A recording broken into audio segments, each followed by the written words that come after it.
Hola amigos, it's Will here from Will's Custom Figures, coming at you today with a big bad breakdown of the one and only Rey Mysterio, his son Dominik Mysterio, and Juventud Guerrera from AEW actually. So please sit back and relax while I talk you through why and how I made these guys and everything else in between. So firstly, let's bring him forwards. This is the AEW Juventud Guerrera. Why am I working on him?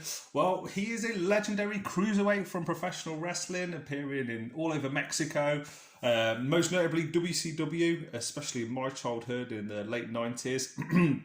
A little bit of time in WWE as well. The guy recently made an appearance, I think it was 2022. And he was wearing an absolutely phenomenal outfit. Stood out from the crowd, bright pinks, bright yellows, lots of vibrant colours. Man, look at the detail on this 3D head sculpt that's been sent to me to work on.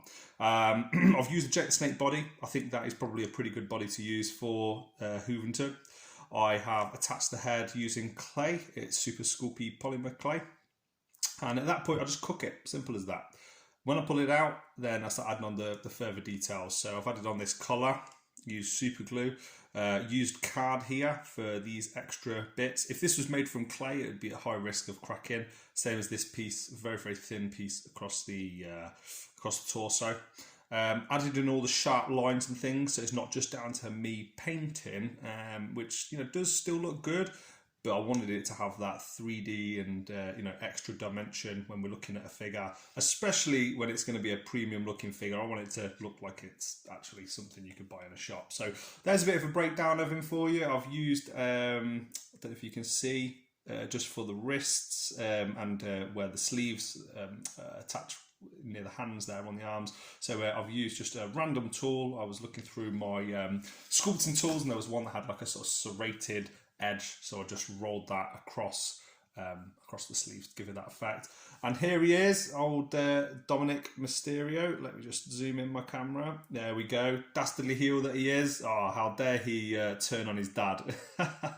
But yeah, here he is. Here is Dominik. I've used another Jake body. I've added a couple of the little details on, like the parts for the belt to go through. I noticed that he had a pretty cool looking belt on his outfit. This is actually before he turned heel, when he was still with his dad, with Ray. And I've added a belt buckle there as well. But not too much detail here. Really, really nice head sculpts, as you can see. Need to just get that little bit off his chin there. I'll do that with a scalpel. And everything else is just going to be done with paintwork. But I think a few of those details, things like the collar around the neck, they are all things that, for me, I have to add in with clay. I couldn't justify not doing that. I would feel like I, hadn't really done a proper commission or a custom if I did it like that. Now, onto the man himself. I know I did a short on him, so you have already seen this, but here is Rey Mysterio. It was a 2-pack release, I believe, with Dominik that was sent out by Mattel. And let me just remove that. So it's going to be a removable cape. I'll pop that in the background there.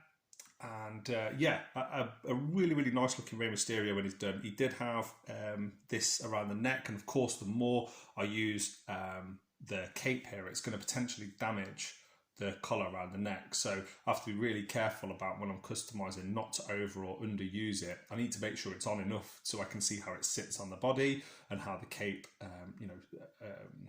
impacts the movement of the arms and things like that. But at the same time, a lot of the work I'll be doing just as this. It's a British Bulldog base, and I think this is a Jake. Yeah, definitely Jake the Snake. Yeah, let's see if it will move there. Jake the Snake upper torso here. Rey Mysterio Mattel head. Used clay again to attach the head, and these are all the extra parts. You can see it's got the wristbands with the R and the cool little tassels on, and same with this size. And these wristbands and gauntlets are really, really cool. I was going to cover over the Union Jack flag on the knees, but actually I think that'll probably be a nice little extra detail. Ray's got so much going on with his outfit, especially with the crosses. Ray always has a lot of crosses and details of that nature. So I'm thinking if I could maybe do something with these to make the figure look even better, the more 3D parts I can add on to any kind of commission and custom, in my opinion, the better. And that's it, guys. Just want to give you a quick overview of what I'm working on at the moment, some of the ideas and the ways and tactics in which I do it. I'm really most excited, I think, for Juve here. Good old Juventud Guerrera. I'm a huge fan of that guy's work, and I think, you know, it's nice to see AEW spotlighting some of the legends, especially from my childhood. Really, really happy with this video. I hope you guys like it as well. And please follow me on Instagram, Facebook, and hit on YouTube. Thank you for watching 5.5 minutes into this video. And guys, from me and from these absolute legendary Mexican wrestlers, I'll see you guys on the next one. Adios.